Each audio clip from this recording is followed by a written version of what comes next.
কোটা আর মেধা তো এক জিনিস না। তো এইখানে দ্বন্দ্বটা সৃষ্টি করে, এটা একটা ট্যাকটিস। তার মানে কি মুক্তিযোদ্ধার সন্তান নাতিপুতিরা কেউ মেধাবী না, যত রাজাকারের বাচ্চারা নাতিপুতি হলো মেধাবী, তাই না?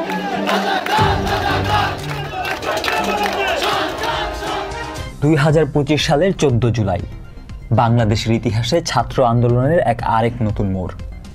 সেদিন ঢাকার রাজপথে জেলা পর্যায়ে বিশ্ববিদ্যালয় ও কলেজ ক্যাম্পাসের ছাত্রছাত্রীদের একটাই দাবি, অযৌক্তিক ও বৈষম্যমূলক কোটা বাতিল করতে হবে আর আন্দোলনকারীদের বিরুদ্ধে হওয়া মামলা তুলে নিতে হবে। আগের দিন ঘোষণা অনুযায়ী সকাল 11টা থেকে শিক্ষার্থীরা জড়ো হতে থাকে ঢাকার বিশ্ববিদ্যালয়ের লাইব্রেরির সামনে।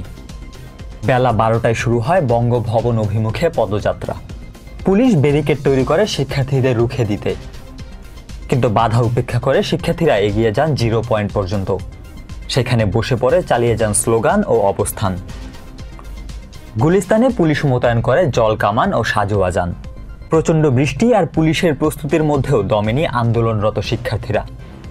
দুপুর 2:30টা বৈষম্য বিরোধী ছাত্র আন্দোলনের 12 জনের একটি প্রতিনিধি দল বঙ্গভবনে যান এবং রাষ্ট্রপতি সামরিক সচিবের কাছে স্মারকলিপি জমা দেন। তাদের মূল দাবি ছিল সব গ্রেডের চাকরিতে অযৌক্তিক কোটা বাতিল, কোটা আইনগতভাবে সর্বোচ্চ 5% নির্ধারণ এবং আন্দোলনকারীদের বিরুদ্ধে মামলা প্রত্যাহার। একই সঙ্গে দেশের বিভিন্ন জেলায় জেলা প্রশাসকদের মাধ্যমে রাষ্ট্রপতির কাছে স্মারকলিপি জমা দেন শিক্ষার্থীরা। স্মারকলিপি জমা পড়ে চট্টগ্রাম, কুষ্টিয়া, বরিশাল, রংপুর, পাবনা, ময়মনসিংহ সহ প্রায় প্রতিটি বিভাগীয় শহরে। বিকেলে তৎকালীন প্রধানমন্ত্রীর বক্তব্য যেন শিক্ষার্থীদের ক্ষোভের আগুনে ঘি ঢেলে দিল। আন্দোলনকারীদের রাজাকারের নাতিপুতি বলে সম্বোধন করেন তিনি। এর প্রতিবাদে রাতে হাজারো শিক্ষার্থী ঢাবির রাজু ভাস্কর্যের সামনে জড়ো হন। উঠে আসে স্লোগান, তুমি কে আমি কে রাজাকার রাজাকার, চেয়েছিলাম অধিকার হয়ে গেলাম রাজাকার। তখন সরকার বলছিল সমাধান হবে আদালতের মাধ্যমে। তৎকালীন স্বরাষ্ট্রমন্ত্রী বলেছিলেন তদন্ত চলবে, মামলা তোলা যাবে না। অন্যদিকে আন্দোলনে সংহতি জানায় বিএনপি। 14 জুলাই রাতে চট্টগ্রাম বিশ্ববিদ্যালয়ে আন্দোলনরত শিক্ষার্থীদের উপর হামলা চালায় ছাত্রলীগ। এর প্রতিবাদে ছাত্রলীগেরই 3 নেতা ফেসবুকে পদত্যাগের ঘোষণা দেন।